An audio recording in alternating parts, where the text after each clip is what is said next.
Hi everybody, in this video I'll show you the procedure on how can you make League of Legends account private. If you want to make your account private, then first thing first you want to make sure to install your League of Legends on your computer.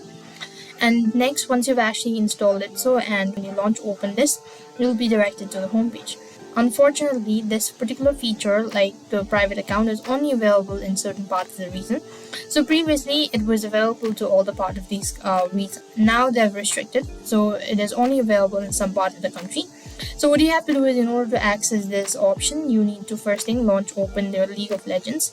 So here you will simply want to go to the settings, and when you go to settings over here, you want to go ahead and look for these options where you could find the League of Legends private account, or you could just see this my private account or create private account at the bottom.